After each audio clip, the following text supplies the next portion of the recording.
Madame, Monsieur, bonjour, merci d'être avec nous de nouveau sur Canal Algérie. On est très heureux de vous retrouver encore une fois, comme chaque lundi, entre 15h et 16h15. Et aujourd'hui, il sera question d'un très très beau voyage au Tassili Nadjer. Elle était venue il y a quelques temps pour nous annoncer qu'elle préparait un livre. Et puis le livre est sorti, il a été édité, il est disponible en librairie. Il s'agit de Yamina Meri qui sera avec nous pour nous parler de son livre des contes et des lieux du Tassili Nadjer. Elle, l'amoureuse folle du sud du Sahara algérien. Vous allez voir un très très beau livre que vous pouvez même offrir en cadeau. On détaillera un petit peu ce voyage parce qu'elle en a fait des voyages dans le Tassili Nadjer et elle viendra nous parler de l'importance en particulier de ce livre pour elle et pour les lecteurs. On recevra également le président de l'association des bénévoles algériens. Lui aussi était venu pour nous annoncer un événement. Et rappelez-vous, il y a à peu près 1 mois et demi de cela. Et comme nous, on aime bien suivre nos invités, voilà, on les invite et ensuite, on suit un petit peu ce qui se passe. Et bien donc, il sera de retour pour nous dire comment s'est passée cette plantation des arbres. Mais pas que, vous allez tout découvrir tout à l'heure à travers de très très belles photos et une très belle initiative de cette association qui a rassemblé plusieurs pays ici en Algérie. Et puis bien sûr les 2 chroniques avec lesquelles on va commencer dans un tout petit moment, à savoir votre santé. Hassan Chemej s'intéresse aujourd'hui à un sujet ô combien important et d'actualité surtout puisqu'il s'agit des accidents de la route. Et oui, on déplore encore une fois de nombreuses victimes toujours sur nos routes, surtout avec les pluies, les dernières pluies, la neige. Donc beaucoup d'accidents ont été enregistrés. Et Hassan nous fera le bilan sur tout ça, avec notamment des professeurs qu'il a rencontrés comme à l'accoutumée. Et j'ai laissé, je ne vais pas dire le meilleur pour la fin, sinon ils vont tous se fâcher. Si, elle aimerait bien que je dise le meilleur pour la fin. L'œil du psy avec Ledmia Mbarak, qui nous parlera aujourd'hui de l'alimentation microbiotique. De l'alimentation, du microbiote et du lien avec la santé mentale. Voilà, parce qu'elle insiste sur ce volet de la santé mentale. Elle avait dit qu'elle partagerait en plusieurs chroniques donc tout ce qui a trait à la santé mentale. Et vous l'aurez compris, ils sont déjà là. Aujourd'hui, à la réalisation, Amel Ben Batouche, Siham Maafa, toujours au script Anna. Et on commence tout de suite notre émission avec nos chroniqueurs. Bonjour. Bonjour Lilia. Bonjour, Ça Lilia. va? Ça va?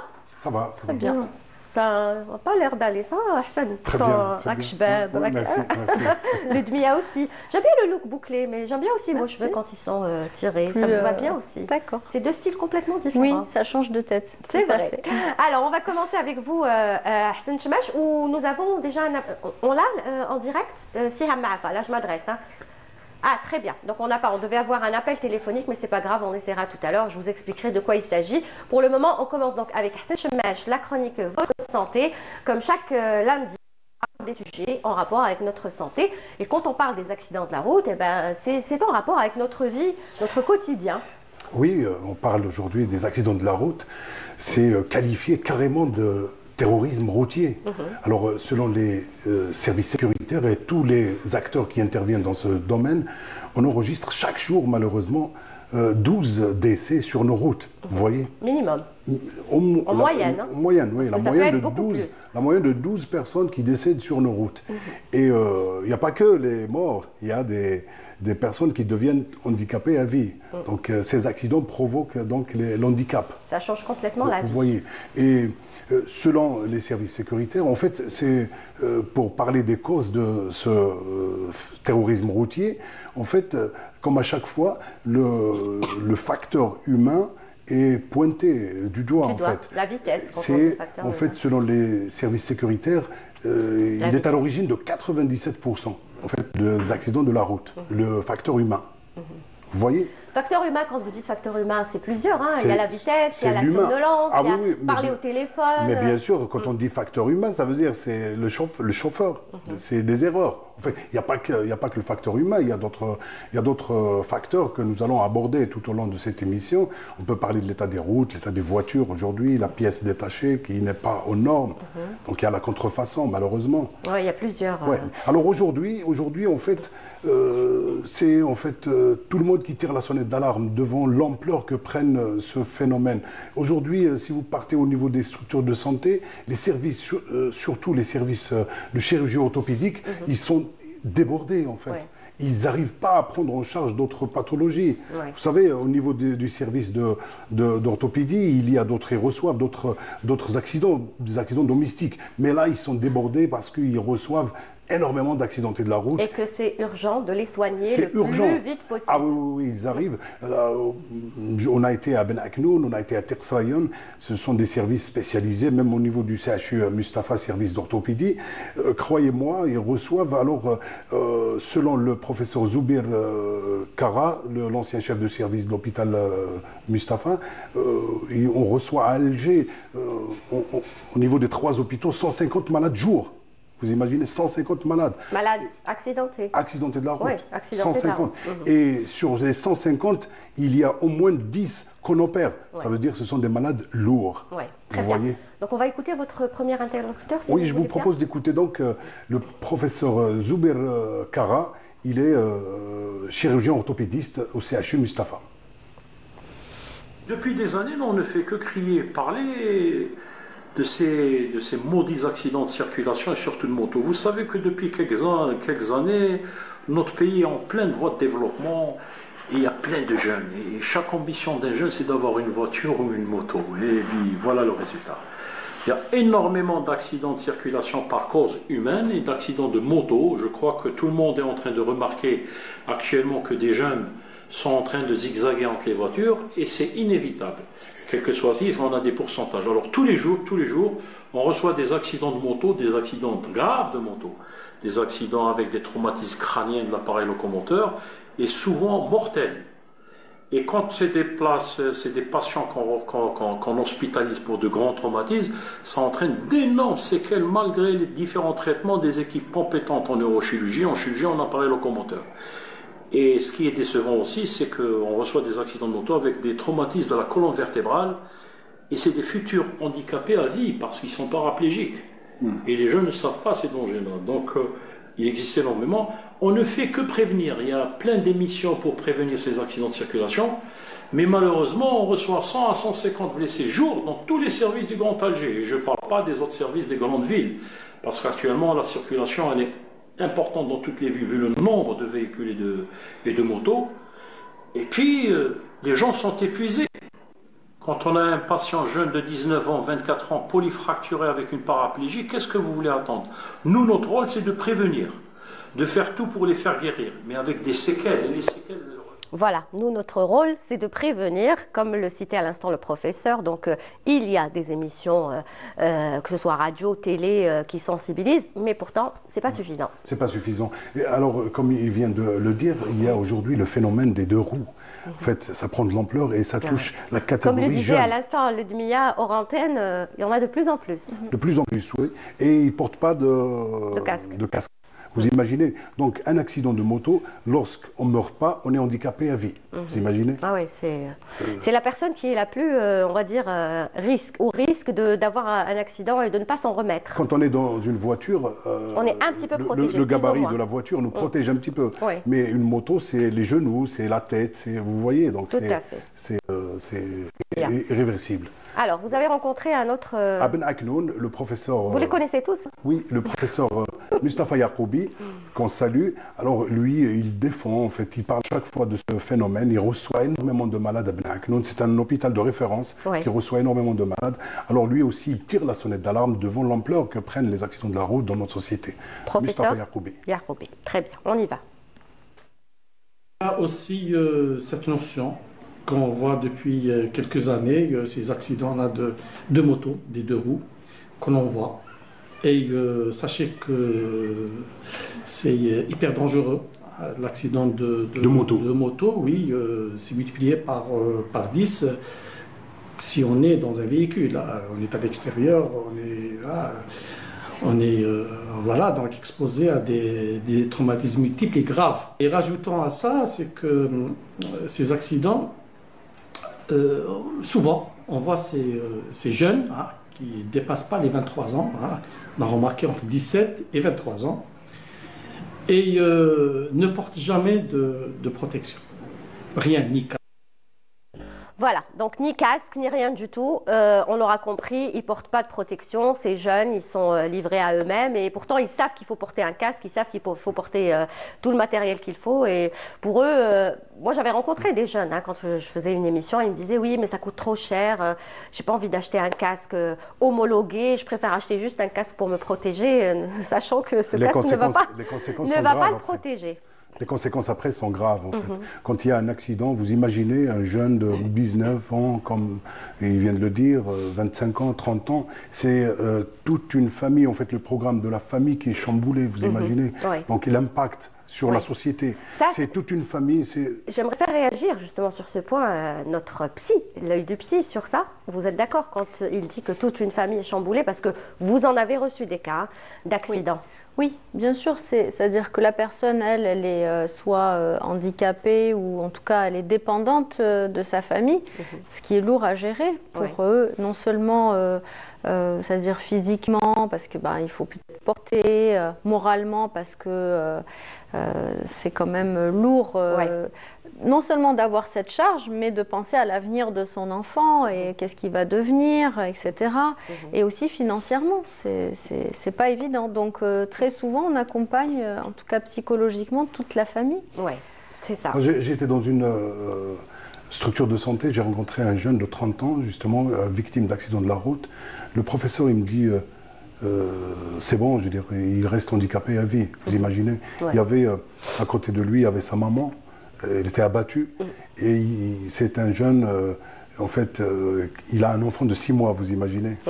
Sa femme est encore jeune, mais après, il y avait avec nous la psychologue. Oui, il y a toujours le psychologue qui suit. La psychologue, moi je suis resté en contact avec la psychologue, qui il suit ses victimes en fait au niveau des structures de santé. Ils finissent tous par le divorce en fait. Ils divorcent quand carrément. Ah oui, quand vous imaginez, c'est le chamboulement de la famille, les parents en fait. Il y a aussi l'impact sur l'impact en fait financier pour prendre en charge. C'est en fait l'impact sur la famille et l'État en fait au niveau des structures de santé. L'État dépense énormément d'argent. Vous allez voir tout à l'heure avec le professeur justement à Tersrayan au niveau du service de médecine de rééducation, le professeur Belmehub, il explique, il revient justement sur cet impact. Je vous propose de l'écouter. Très bien, on y va. Alors, en matière d'accidents de la circulation, en fait, quand on voit les chiffres, on nous parle des décès, mais en fait, il faut voir aussi du côté des blessés. Il faut savoir qu'au niveau des blessés, ce qui nous arrive, nous, en rééducation, c'est surtout les grands blessés, donc notamment les fractures du rachis. Et quand je dis fracture du rachis, c'est fracture du rachis avec signe neurologique, donc paraplégie, paralysie des 2 membres inférieurs, tétraplégie, donc paralysie des 4 membres, voire grands traumatisés crâniens qui font de la réanimation et tout. Donc, c'est des grands blessés. Et ça, c'est ceux qui nous posent problème, évidemment. J'insiste sur une chose, c'est surtout les accidents de moto, avec les gens qui n'ont pas de casque et tout. Là, c'est dramatique.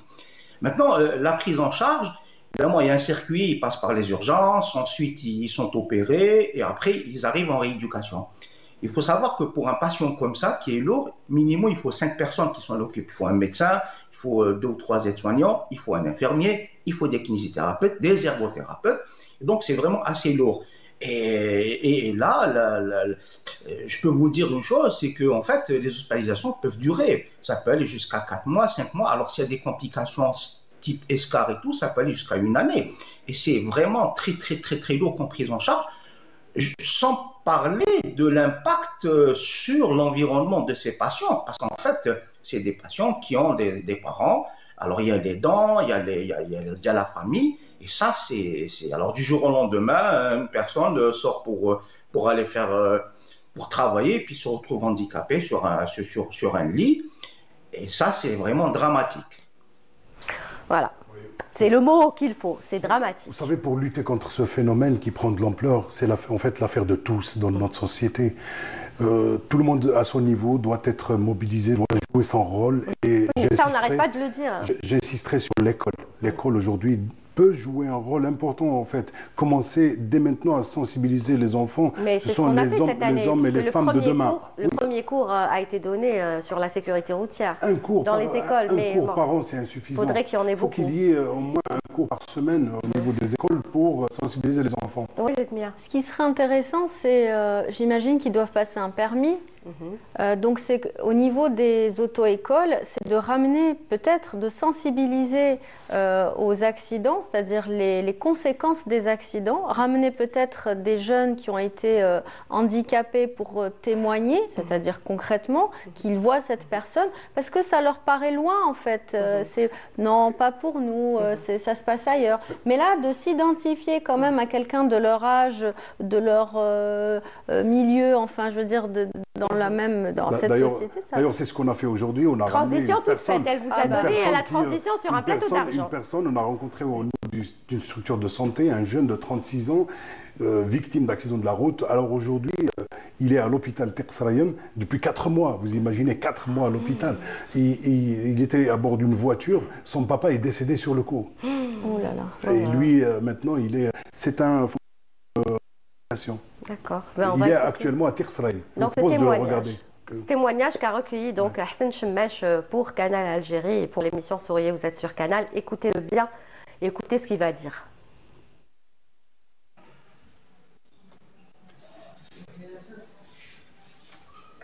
أنا الوشي جعفر ضحية حادث مرور شوية مقرب في ما نجمش ضحية حادث مرور في البلدية الديرة سما كي درت لاكسيدون أنا ما كنتش واعي فطنت في لوبيطال مصطفى داروني لوبيراسيون ومن بعد انت كي درت الحادث انت كنت تسوق؟ ما كنتش انا. شكون اللي يسوق؟ كان يسوق الوالد تاعي. البابا كان يسوق. واش صرا له البابا؟ توفى واحد سور بلاص. سور بلاص. وانت كيفاش كنت في لومبيلونس في المستشفى. طلعت لوبيراسيون. ومن بعد قعدت تما واحد 10 ايام والله من ديك جابوني له. جيت لهنا. وين داروا لك العمليه؟ مصطفى. من بعد جابوك Teqsraïen. بعد جابوني Teqsraïen. دوكا شحال عندك هنا في Teqsraïen؟ عندي قريب 4 شهور. 4 شهور؟ 4 شهور وانت هنايا وما خرجتش؟ سي خرجت الشهر هذا. بيرميسيون. خرجت. راك دير في غيديوكاسيون. ندير واش راك تحس دوكا؟ صافي الحمد لله لا بأس. ثم هنا مستشفى مليح. اعطي كلمه للشباب اللي يسوقوا اللي يديروا لا فيتاس. لازم الحذر والحيطه وعدم السرعه قبل ما تطفر فيه. فوالا قبل ما تطفر فيه لازم يكون حذر. il faut qu'il fasse attention قبل ما تطفر. Lui il a l'air voilà, il fait de la peine parce qu'il a l'air complètement perturbé. Et je pense que notre psy ne dira pas le contraire. On a l'impression qu'il est complètement désespéré. Il a perdu son papa déjà et c'est traumatisant en soi, mais en plus sa vie est totalement il est sur une chaise roulante. Chamboulée, voilà, ce sera plus jamais comme avant. Donc là on est dans du polytrauma là. Exactement. Donc il lui faut vraiment le suivi de psychologue. Hein. Lui et tant d'autres. C'est pour ça qu'aujourd'hui, voilà, les téléspectateurs, téléspectatrices qui nous regardent, j'espère qu'on vous a un petit peu fait comprendre le danger de faire de la vitesse, de ne pas respecter le code de la route, n'est-ce pas? De faire n'importe quoi sur les routes. Alors aujourd'hui, en fait, il faut renforcer la sensibilisation d'abord pour lutter contre ce phénomène. Sensibiliser au niveau des écoles. Nos enfants, ce sont les hommes et les femmes de demain. Sensibiliser les piétons, parce qu'il y a beaucoup d'accidents. Les chauffeurs, ceux qui font de la vitesse, en fait, les usagers de la route, les routiers et les chauffeurs de taxi surtout. Ils travaillent surtout la nuit. Dormez avant de prendre la route. Reposez-vous. Autre chose, améliorer la qualité de la formation aujourd'hui, c'est très important. La formation au niveau des auto-écoles. Et puis, on ne cessera jamais de le dire, le permis à points, c'est une revendication aujourd'hui.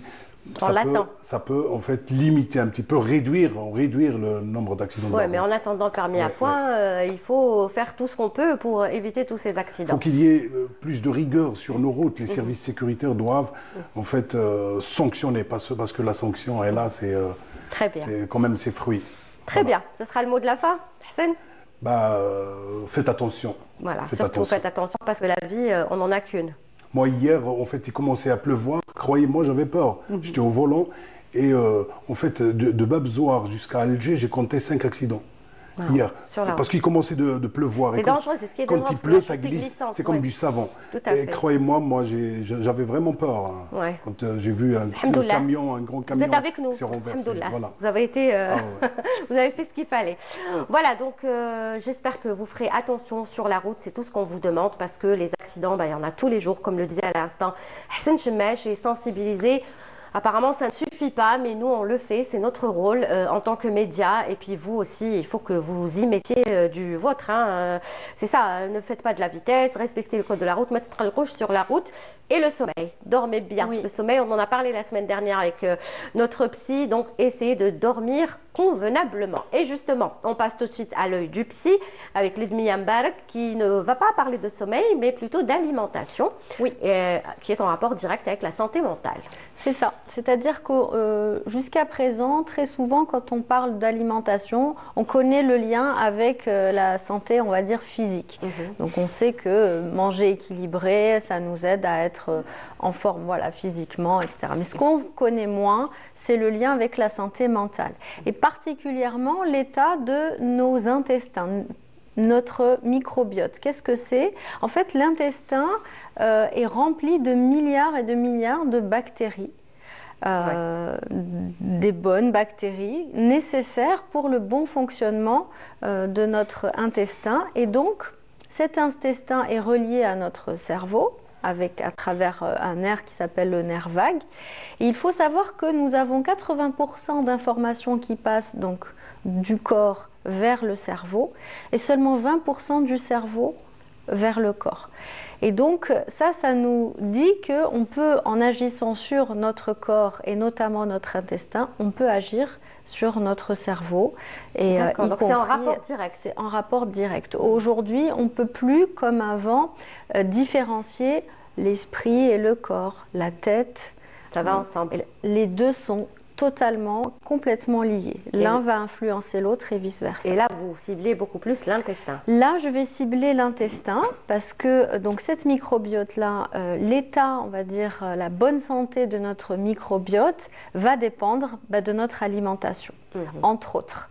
Mais ça dépendra, nous le verrons aussi, de toute une hygiène de vie, c'est-à-dire le stress. Donc si je comprends bien, Ludmilla, il faut manger. Enfin, vous allez nous parler de comment manger, mais ça, ce que vous allez nous donner comme information, c'est bon pour notre intestin. Donc, il faut penser d'abord à notre intestin, comment le protéger pour que celui-ci envoie les bonnes informations à notre cerveau. Pourquoi? Parce qu'en fait, le neurotransmetteur, comme par exemple la sérotonine, qui est l'hormone du bonheur, d'ailleurs, quand on est en dépression, c'est l'hormone qui est en déficience, c'est-à-dire on manque de sérotonine. Elle est fabriquée majoritairement dans l'intestin. Donc, si l'intestin n'est pas, on va dire, bien, du coup, voilà, ça ne va pas favoriser une bonne production de sérotonine. Donc, vous voyez à quel point c'est lié. On en apprend des choses. Moi, je ne savais pas tout ça. Toi, tu le savais parce que tu travailles beaucoup dans le domaine de la santé. Mais je pense que beaucoup ne savaient pas que tout est finalement lié, le cerveau est lié avec l'intestin. C'est ça. Alors, il y a plein d'autres facteurs, mais là, vraiment, je vais me focaliser dessus parce que aujourd'hui, par exemple, les recherches montrent qu'il y a eu des études sur des souris. On a prélevé une microbiote d'une souris stressée et on l'a implantée dans une souris en bonne santé, on va dire. Et bien, cette souris-là a développé des symptômes dépressifs. D'accord. Donc, c'est comme ça qu'on a commencé à s'intéresser au lien entre dépression, anxiété, stress et nutrition et l'état de nos intestins. Par exemple, les personnes qui ont le côlon irritable, il y en a de plus en plus parce qu'on a une vie à 200 à l'heure, etc. Ça fait que, pas que pas que la vie speed, il y a aussi l'alimentation surtout. Ouais. Trop épicée, riche en gras saturé, en sucre. Tout ça fait que on n'a pas une bonne microbiote en bonne santé. En tout cas, on peut avoir une inflammation des intestins, le côlon irritable, et tout ça va favoriser l'émergence de l'anxiété, voire même de la dépression. Très bien. Alors, qu'est-ce qu'il faut faire? Eh bien, l'idée, c'est de revenir à un régime méditerranéen. En fait, le régime méditerranéen, et tout ce que je dis, c'est étude à l'appui. C'est-à-dire, c'est vraiment pas une opinion personnelle, c'est vraiment des recherches scientifiques. Oui, selon des spécialistes qui disent que donc dans le régime méditerranéen, par exemple, beaucoup de légumes, beaucoup de fruits. C'est-à-dire, j'ai des chiffres, par exemple, les légumes, si on consomme des légumes tous les jours, ça réduit de 9% les risques de dépression. C'est l'histoire des 5 légumes par jour? Pas plus forcément, mais c'est... mais beaucoup de légumes. Mais beaucoup de légumes.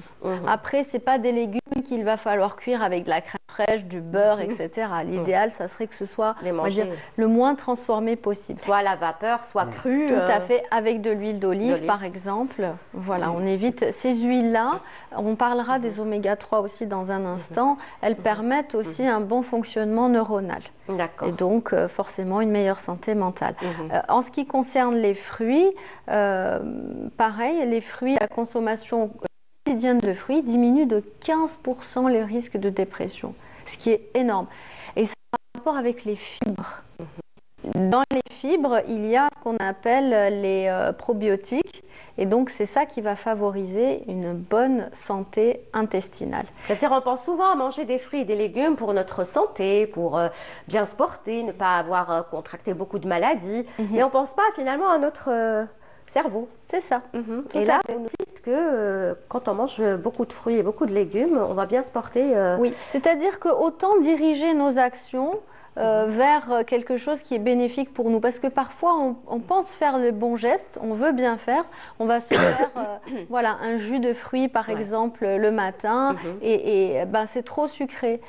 Par exemple, à jeun, c'est trop sucré, c'est pas bon, ça va créer un pic d'insuline et ça va faire qu'on va être en hypoglycémie. Ah, donc et le ça, jus de fruits, il faut le boire un peu plus tard? Par exemple, il faut le boire un peu plus tard. Ah, alors qu'on nous dit il faut bien boire un jus d'orange dès que tu te réveilles à jeun, prendre non? Les études montrent que c'est pas l'idéal. D'accord. Et en même temps, surtout par rapport aux fibres. C'est-à-dire que quand on fait un jus de fruits, donc déjà le sucre va être très rapide, mais en plus, on va se priver des fibres. Alors, autant manger un fruit, en fait.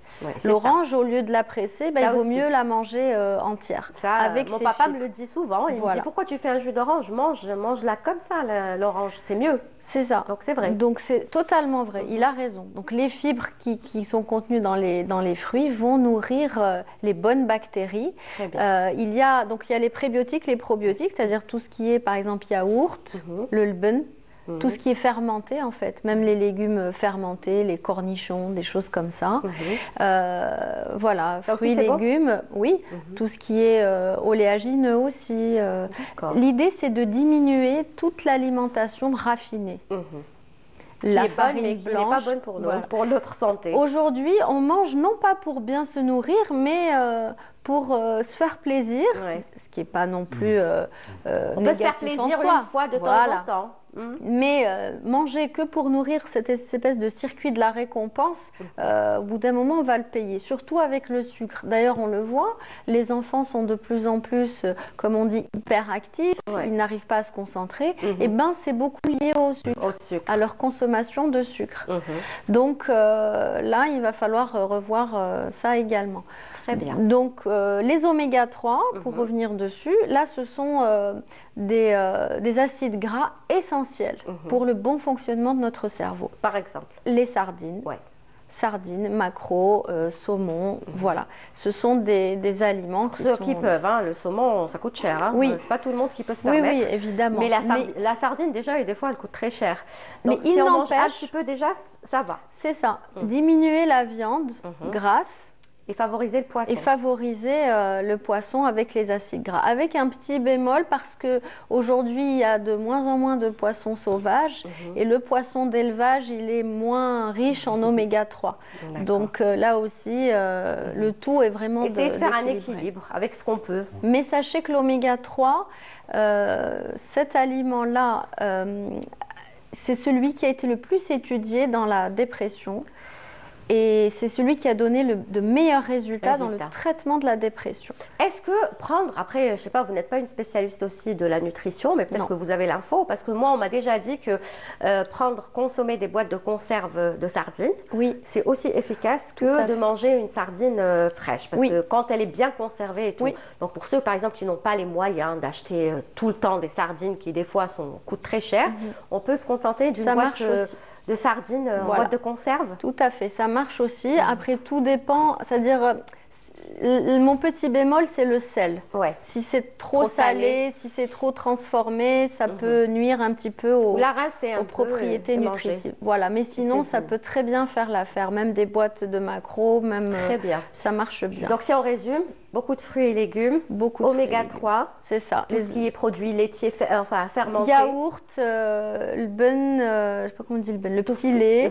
Tout ce qui est fermenté. Tout ce qui est fermenté, tout ça enrichit et alimente les bonnes bactéries, et ce qui fait qu'on a... On se sentira bien. Oui, on se sentira bien. Maintenant, il y a de plus en plus de psychiatres qui utilisent la psychonutrition.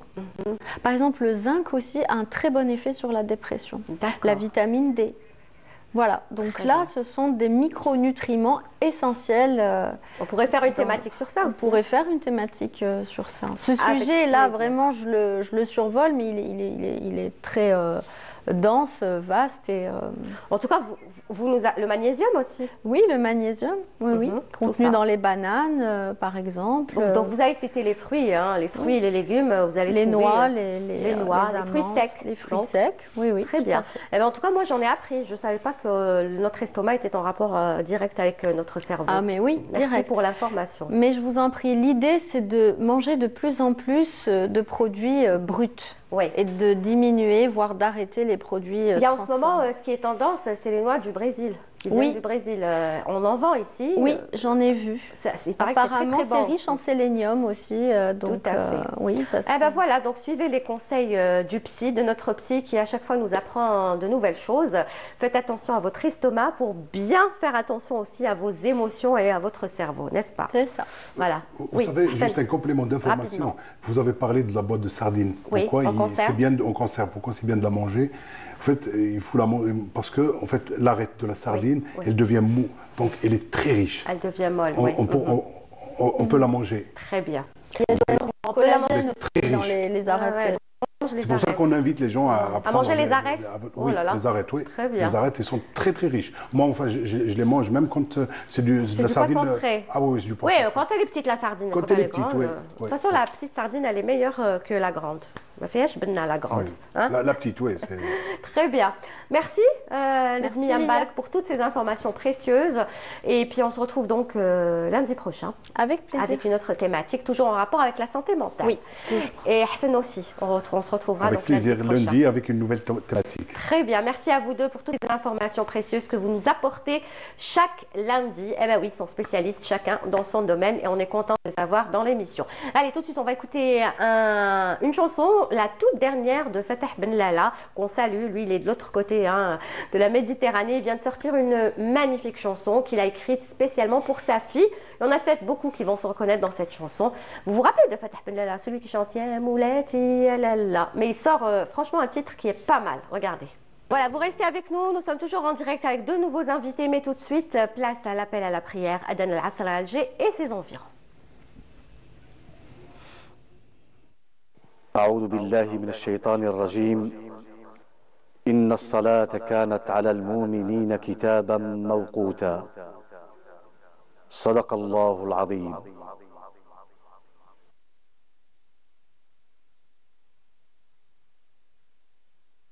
الله أكبر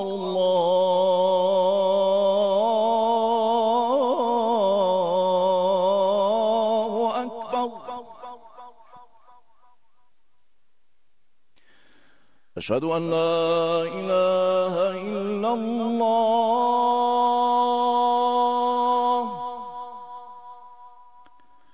أشهد أن لا إله إلا الله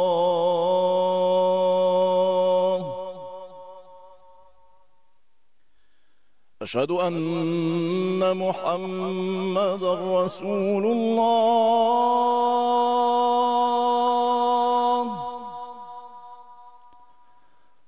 أشهد أن محمدًا رسول الله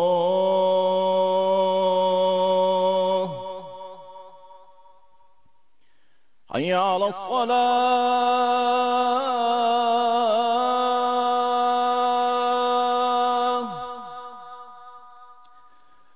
حي على الصلاة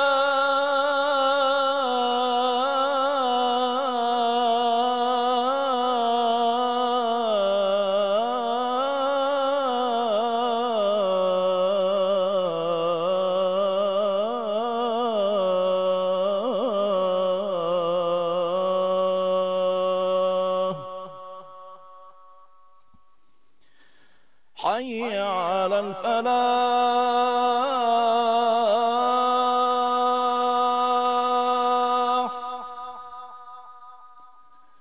حي على الفلاح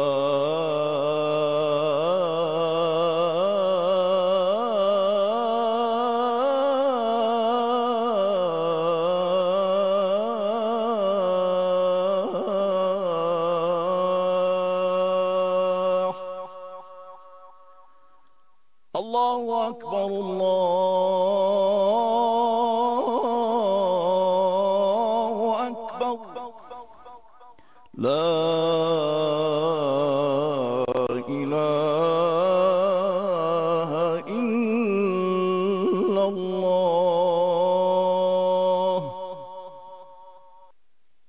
اللهم رب هذه الدعوة التامة والصلاة القائمة آت محمدا الوسيلة والفضيلة وابعثه مقاما محمودا الذي وعده.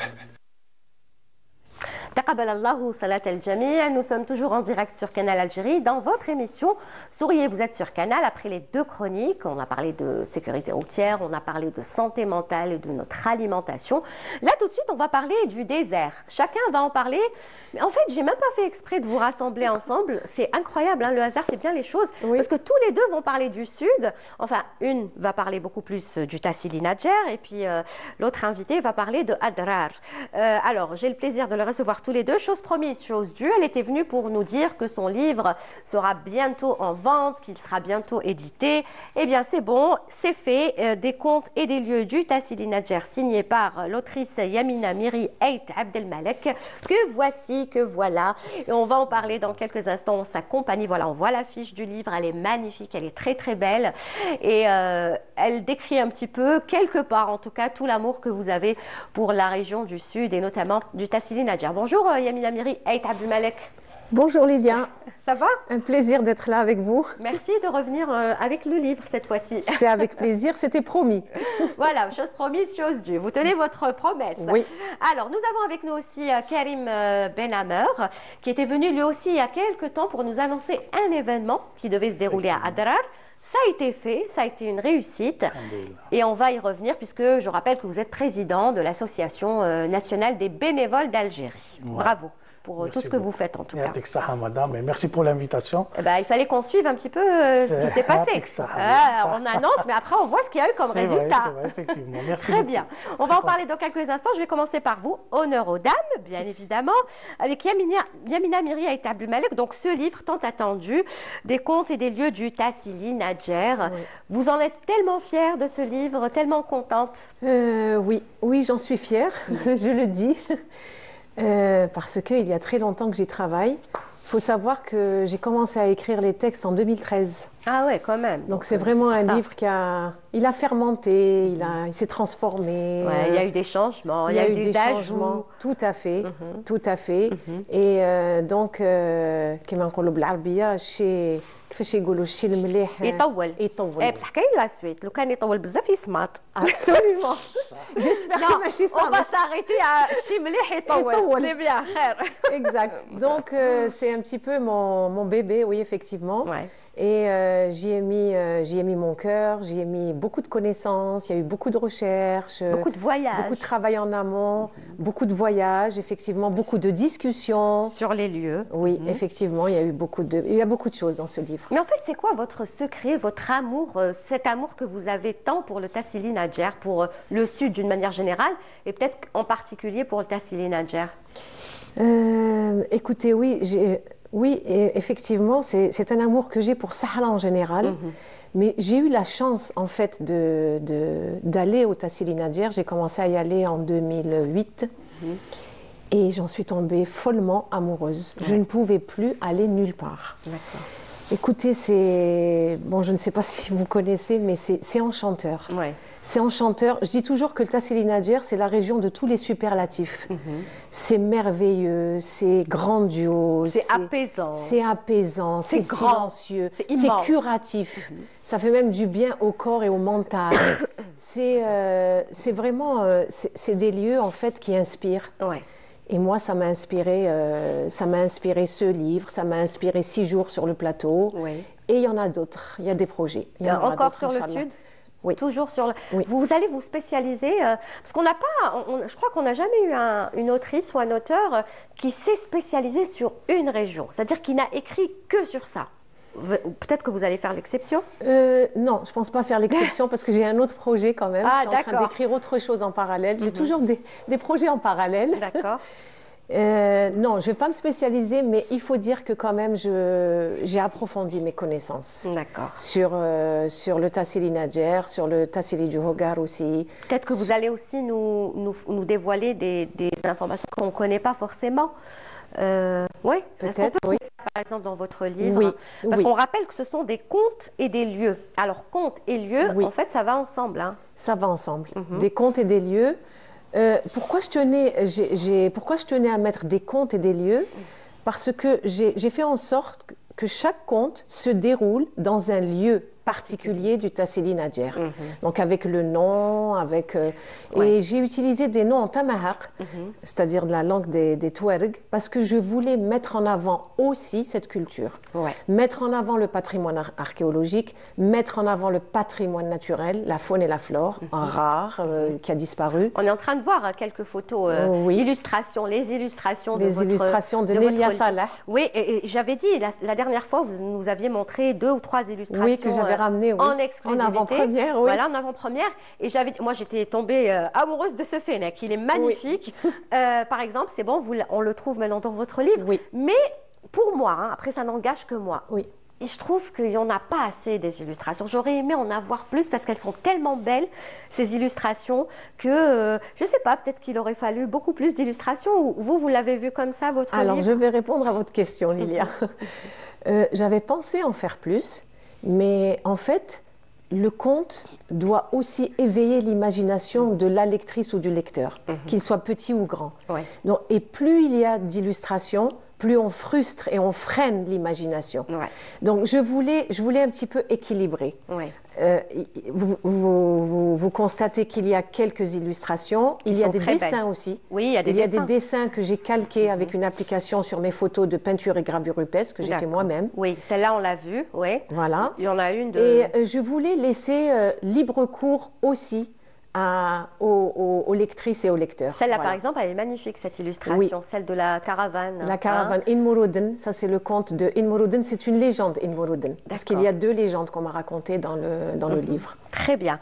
Et ces légendes-là, est-ce que c'est-à-dire, vous avez... J'imagine que vous êtes beaucoup documenté. Donc, ce sont des légendes qu'on vous a racontées, que vous-même, vous nous avez racontées. Ou est-ce qu'il y en a d'autres que vous-même, vous avez imaginées? Comment ça se passe? Parce que je n'ai pas encore eu la chance de lire le livre. Je voulais vraiment vous inviter avant que vous passiez ailleurs. D'accord. Mais je le lirai. Alors, il y a 7 contes et légendes. Il y en a 7. Il y en a 2 qui sont inspirées de légendes qu'on m'a racontées là-bas. C'est mes amis Touareg qui me l'ont raconté, ma deuxième famille en fait. D'accord. Par exemple, celle-là, est-ce que c'est une légende ou est-ce que La mission du Khelkhel, non. Elle a été montée de toutes pièces. Mais ensuite, si vous le permettez, je vous expliquerai comment j'ai monté les contes de toutes pièces, parce qu'ils ont des objectifs. Mais là, je vais d'abord répondre à votre question. Donc, il y a deux légendes qu'on m'a racontées. Inmourouden et les vaches pleureuses de Terrelt. Il y a une histoire, un conte monté sur la base d'un fait véridique. C'est la reine et le crocodile. La reine et le crocodile, je tenais absolument à écrire ce conte pour que les lectrices et lecteurs découvrent qu'il y a eu des crocodiles au Tassili Nadjer jusqu'en 1924-1925 à peu près. C'est ça? Exactement. C'est ça. Bon, je crois qu'on n'a pas frisé la photo. Est-ce qu'on peut la montrer? Il y a des crocodiles au Tassili Nadjer? Il y en avait jusqu'en 1924-1925, ce qui est relativement récent. Ce qui s'est passé, c'est que quand la colonisation française a réussi à prendre le Sahara central, parce qu'elle l'a pris tardivement, quand ils ont réussi à s'installer, ils ont entendu parler de cette petite population de crocodiles. Waouh! Et la première des choses, ils voulaient absolument tuer le dernier crocodile. Il en restait à peu près 3 quand ils sont arrivés, vers les années 20. Et bien sûr, ils ont promis une grosse récompense aux Touareg. Ce n'est pas eux qui ont été chassés, le crocodile, enfin chassés entre guillemets, parce que quand on dit chasse, ça veut dire que c'est légal. Là, non. C'est pas légal. Et donc, il y a un des Touareg qui était avec eux, qui a tué le dernier crocodile. C'était un crocodile, une espèce qui faisait à peu près un petit crocodile, entre 1 mètre et 1 mètre 20. Et quand ils l'ont tué, ils l'ont empaillé, ils l'ont envoyé au Muséum d'histoire naturelle à Paris. D'accord. C'est là où il est. D'accord. Voilà, encore autre chose qu'on devrait demander. Ah oui, celui-là, il devrait être chez Notre nous. dernier crocodile du Tassili. Très bien, donc c'est une information que vous nous donnez. Moi, j'ignorais ça. Oui. Donc ce crocodile a bel et bien existé chez nous, au Sahara, donc au Tassili Nadjer. Tout à fait. Et aujourd'hui, il ne se trouve pas chez nous. Non, le dernier ne se trouve pas chez nous. Malika Hachid, d'ailleurs, Madame Malika Hachid en parle dans son livre encyclopédique. Elle a fait un travail fabuleux, cette dame. Et elle parle de ce crocodile. Il y a un peu de bibliographie autour de ce crocodile. Très bien. Si on fait une recherche, on peut trouver. Je vais vous raconter une anecdote autour de ce crocodile. L'officier français qui a demandé à ce qu'on tue le crocodile, il avait fait un courrier à sa hiérarchie pour dire voilà, on a tué un crocodile au Tassili. On lui répond en lui demandant de prendre des vacances. Il pensait qu'il commençait à travailler du chapeau, que le désert commençait à le déstabiliser mentalement. Et ce qu'il a fait, c'est qu'il a pris une photo et qu'il leur a envoyée. D'accord. Pour prouver qu'on a des crocodiles chez nous. Réellement que... Eh ben oui, chez nous, on a tout. Voilà l'anecdote. Très bien. J'avais cette information parce que j'ai eu l'occasion d'aller visiter un parc de reptiles في تونس, في Djerba. Et ben, j'ai rencontré un chercheur qui a fait les trucs des reptiles. Il m'avait dit qu'effectivement, il y avait des crocodiles qui existaient en Algérie, à Tassili. Tout à fait. Il était bien renseigné. Je me suis dit, bon, je ne savais pas, mais parce que avec le parc avait au désert, la Tunisie, quand il m'avait dit ça, je me suis dit, je ne savais pas, c'était une information. Lyon, très bien, parce qu'on pense que c'est des légendes, mais ça, ce n'est pas une légende. Non. Ça a vraiment existé. Non. D'accord. Pour les autres histoires, donc, pour les autres contes? Alors, pour les autres contes, comme je suis ingénieure agronome de formation, en agroforesterie, j'ai un magistère en écologie, je suis écologue aussi, je voulais en fait que mes contes véhiculent des informations quant aux espèces animales et végétales de la région, mais pas n'importe lesquelles. Je voulais que ça véhicule des informations quant aux espèces rares. Donc c'est une manière aussi pour vous de sensibiliser. De sensibiliser, voilà, de sensibiliser, d'informer. Et du coup, par exemple, la rose de Jéricho, je parle de la rose de Jéricho, ce qu'ils appellent eux Akaraba, qui est une espèce rare. Donc c'est pour ça que j'ai monté tout ce conte autour. Et par exemple, dans la rose de Jéricho aussi, patrimoine archéologique, parce qu'à un certain moment, il y a un dialogue entre la rose de Jéricho et la rose des sables. Qu'on avait vu la dernière fois. Exactement. Il y a un dialogue qui s'installe, et là, la rose des sables lui explique qu'il y a des peintures et des gravures rupestres qui sont plusieurs fois millénaires et qui nous informent quant à la faune qui a complètement disparu, à savoir les girafes, les rhinocéros, les éléphants, il y en a, c'est vraiment un livre ouvert, le Tassili Nadjer. Donc c'est une manière pour vous de rassembler et votre métier en tant qu'agronome et votre métier en tant qu'autrice et aussi votre amour pour le désert. Vous avez tout rassemblé dans ce livre. Exactement. C'est ça. Exactement. Donc on va dire que c'est peut-être parmi les livres que vous avez écrits, c'est celui qui vous ressemble le plus? Oui. Oui, je vais dire que oui. Oui, effectivement. C'est celui-là. Parce que vous étiez venu nous parler des 7, c'est ça, l'ancien livre, 6 jours. 6 jours sur le plateau du Tassili Nadjer. Mais je ne sais pas, peut-être que je me trompe, vous n'en aviez pas parlé avec autant de passion que celui-là. Celui-là, j'ai l'impression qu'il est très spécial, n'est-ce pas? Même comment vous en parlez sur les réseaux sociaux et tout. Donc, est-ce que vous pensez, moi je le verrais bien par exemple dans des écoles, ce livre-là, je ne sais pas, au CEM, au lycée, tout à fait. Les professeurs pourraient l'utiliser comme référence. Tout à fait. Justement, il y a des écoles qui commencent à me contacter pour animer des ateliers de contes, raconter aux enfants et leur mettre le livre entre les mains. Mais ce que je fais, des ateliers de coloriage. Oui, ça je sais, on en avait déjà parlé. On en avait parlé, justement pour sensibiliser les enfants au patrimoine archéologique et au patrimoine naturel. Très bien. Donc ils colorient tous ces dessins de peinture et de gravure rupestre. Il est disponible? Il est disponible à la librairie L'Arbre à Dire à Hedra. Donc il n'y en a qu'une seule librairie? Non, à la librairie des Beaux-Arts rue Didouche Morad. À la librairie Point de Presse Brahim en face la Grande Poste et à la librairie Tout Compte Lu à Draria. Très bien, donc ça va, il est un petit peu partout. Oui, et je compte continuer à le distribuer. Parce que comme je l'ai fait à compte d'autrice, donc je fais tout. Ah ouais, d'accord. Ah oui, d'accord. Je dois tout faire. Ah oui, il n'y a pas de maison d'édition là. C'est moi. Ah, c'est moi, c'est moi. J'ai tout fait toute seule. J'ai tout fait toute seule. Bravo, bravo. J'ai tout fait toute seule. Pourquoi vous n'avez pas fait appel à une maison d'édition? Ça les aurait intéressés, un livre pareil. Ben, écoutez, il y a quelques années déjà, je voulais l'éditer. Et j'avais fait appel aux maisons d'édition. Ça a été difficile. Je ne sais pas, c'était peut-être pas dans leur ligne éditoriale à l'époque. Je pense qu'ils vont le regretter là. Ces maisons d'édition vont commencer à vous appeler. Et puis les maisons d'édition ont d'énormes problèmes. On m'a raconté que c'était très difficile maintenant d'éditer les auteurs. Donc vous et l'avez les fait autrices. toute seule? Ah oui. Et comme je voulais absolument qu'ils sortent, ce que j'ai gagné, le peu que j'ai gagné sur 6 jours sur le plateau, je l'ai réinvesti dans ce livre. Je voulais vraiment qu'il voit le jour. Très bien.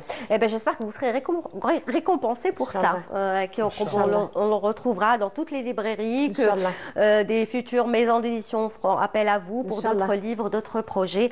En tout cas, c'est un livre qu'on vous conseille vraiment. Allez-y, n'hésitez surtout pas, les grands et les petits. Et je vous conseille même de le lire tous ensemble, en famille. Ce serait bien de faire une soirée parents-enfants et de lire ces contes-là. Oui. Parce qu'on peut faire parents-enfants en plus, je vais vous le dire, parce que les contes ont deux niveaux de compréhension, mes contes. Il y a 2 niveaux de lecture, en fait. Il y a un premier niveau de lecture pour les enfants, ils vont comprendre ce qu'ils vont lire, tout simplement, mais il y a un deuxième niveau de lecture pour les adultes. Parce que mes contes, je les ai classés un peu dans la case, ce sont des contes éco-philosophiques. Ils sont écologiques et ils sont philosophiques aussi. En même temps. Parce que, bien sûr, ce sont des contes, même s'ils sont écologiques, ce sont des contes. Donc le substrat, c'est le merveilleux, c'est le fantastique, c'est tout ça à la fois, l'imaginaire. Donc on peut absolument... le lire en famille. C'est un livre qu'on peut mettre entre les mains des enfants, des adultes, de tout le monde. Ah, oui. Très bien, moi je vous conseille de le faire en famille, c'est ce que je ferai quand je l'aurai. Bien sûr. Je le ferai avec mes enfants. Ça crée des liens. Oui. Tout à fait. Vous restez avec nous, Yamina Miri Ait Abdelmalek, dont je vous le disais, des contes et des lieux du Tassili Nadjer, un livre qu'il faut lire absolument en famille, pour les enfants, pour les adultes, et je vous assure que vous allez vraiment voyager et en apprendre des choses de notre merveilleux Tassili Nadjer grâce à Amina Miri Ait Abdelmalek. Alors, je me retourne vers vous, Karim Benamer. Alors, comment ça s'est passé à Adrar? Vous avez réussi à planter des arbres, à tout faire? C'était magique, tout simplement. Tout ce que vous nous aviez détaillé, vous avez réussi à le concrétiser à Adrar? On rappelle l'événement. Plus que ça. Alors, C'était à 250 bénévoles, 14 pays. C'était un chantier bénévole international par excellence. Je voudrais féliciter toute l'équipe qui a mis beaucoup d'énergie, beaucoup d'efforts pour la réussite du chantier bénévole. Et voilà, c'était magique. C'est comme si, par exemple, vous étiez dans votre mariage et à un moment donné, on voyait toute cette fête, etc. Puis, c'était vraiment Vous étiez un homme heureux. Très heureux. On rappelle le projet, c'est quoi le nom du projet et les objectifs, surtout parce qu'il y en a tellement, les objectifs. C'était le chantier bénévole international pour la réalisation de la forêt pédagogique EXA, inclusive aussi. EXA, voilà. C'était une forêt sur un espace de 5 hectares. En plein Adalar. En plein désert, au cœur du désert d'Adalar. Ça vous fait plaisir en tant qu'agronome. Hein? Absolument. Alors, nous avons quand même réussi déjà à planter le labyrinthe végétal. Ouais. Nous avons commencé par le labyrinthe pour qu'il puisse prendre forme et essayer aussi de le tailler, etc. Et voilà, nous avons planté aussi des palmiers. Palmiers. Nous avons installé aussi le goutte à goutte avec toute une équipe formidable. Nous avons réussi à faire aussi de la maçonnerie pour faire la clôture, etc. Là, on voit quelques photos des pays participants, de votre équipe. Vous étiez quand même nombreux. Il y avait combien de bénévoles sur place? 250 bénévoles. 250, quand même. C'est bien, hein? Voilà, vous êtes content avec les bénévoles. Vous êtes resté combien de temps? On rappelle. Nous sommes restés 5 jours. 5 jours. Et 5 jours vous en suffit pour faire tout ça? Franchement, si, parce que la matinée, on faisait les ateliers à Kaya, on était divisés en groupes, ceux qui étaient en train de faire le traçage, et ceux qui étaient en train de creuser, ceux qui étaient en train carrément de planter des arbres. Et voilà, c'était bien organisé. Le premier jour, il y avait du vent de sable. C'était c'est pénible. Voilà. Ça vous a empêché. Oui, premier jour, mais ils ont découvert qu'est-ce que ça veut dire un vent de sable. Qu'est-ce que ça veut dire? C'est une expérience. C'était une expérience parce que vous avez vécu déjà ou pas? Oui. Ah ouais. Oui. Ah, moi, j'ai jamais vu ça. Donc c'est impressionnant un vent de sable. C'est impressionnant. Oui, c'est impressionnant parce qu'on voit plus rien. On voit juste ce sable qui on en a partout. Partout. Vous avez beau vous couvrir, vous en aurez partout. Ah bon, carrément. C'est vraiment un vent de sable. Ah oui. Très bien. C'était incroyable. C'était un truc. Alors même les officiels, quand ils sont venus avec nos sponsors, etc., c'était avoir, par exemple, un directeur d'une grande entreprise ou un wali ou un chef. Avec vent de sable. Oh là. La couleur qui était couvert de sable. Couvert de sable. Et ça a duré combien de temps, ce vent de sable? La matinée, toute la matinée. Ah, toute la matinée quand toute même. La matinée. Alors c'était le jour d'inauguration, mais malgré ça, ils nous ont encouragés, nous ont dit pas de souci, c'est ça le désert, c'est ça la région de Bouddha. Ils sont habitués, donc ils déjà même la région de Bouddha, elle était connue pour les vents, etc. Et nous avons continué à signer les conventions, etc. C'était ça. Donc, qu'est-ce qui va se passer maintenant? Vous avez planté des arbres, c'est bon. Vous avez aussi, qu'est-ce que vous m'avez dit sur les... le labyrinthe, après même la clôture, etc., même le goutte à goutte. Est-ce que maintenant, il y aura un suivi? Parce que c'est bien beau de planter, de fabriquer, de mettre en place tout ça, et ensuite partir et laisser tout comme ça. Non, il faut qu'il y ait un suivi. Comment ça va se passer? D'ailleurs, même le chantier bénévole déjà dure 3 ans. Il est ouvert pendant 3 ans. Donc vous êtes obligé de faire les allers-retours. Voilà. D'ailleurs, même nous avons reçu une association étrangère de belge qui est venue pour participer au chantier bénévole. Ils ont même creusé un puits là-bas. Ah ouais. Voilà, ils voulaient mettre la pierre à l'édifice. Et voilà, ils ont contribué. Alhamdoulilah, ça leur a plu. Et c'était aussi l'objectif de faire découvrir la région. C'était comment on appelle, du volontourisme. Voilà, volontarisme. Ils sont venus participer et faire du volontariat et bénévolat pour la réalisation de la forêt. Et aussi, nous avons pris le temps quand même de 4 jours pour leur faire visiter toute la ville. Nous sommes même allés à la fête Inaïr à Timimoun. Vous étiez là-bas, oui. Timimoun, voilà, on les a pris déjà Ah ça, ils ont vécu quand même un moment de partage. Voilà. C'est ce qu'on appelle un moment de partage et on voit les photos, on remarque une très très belle ambiance. Parce que vous-même, Yamina Miri, vous connaissez bien le Sahara d'une manière générale. Est-ce que vous connaissez par exemple la région d'Adrar?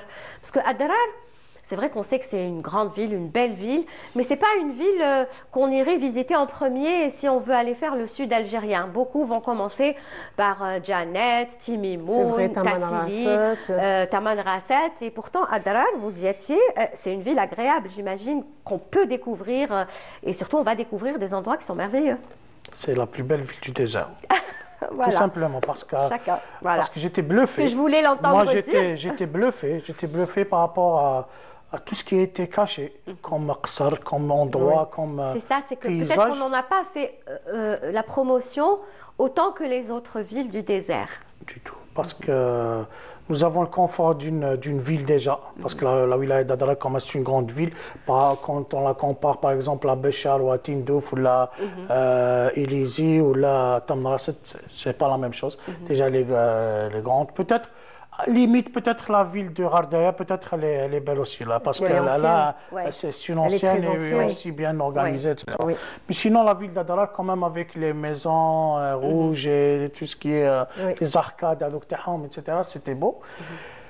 Et alors là, alors deuxième fois quand je suis descendu avec cette association qui est venue participer au chantier, et ben, quand je suis parti visiter les dunes d'Abouda, plus les Qsat Tsabit, et les autres, franchement, je me suis dit, mes bénévoles, ils ont raté des choses.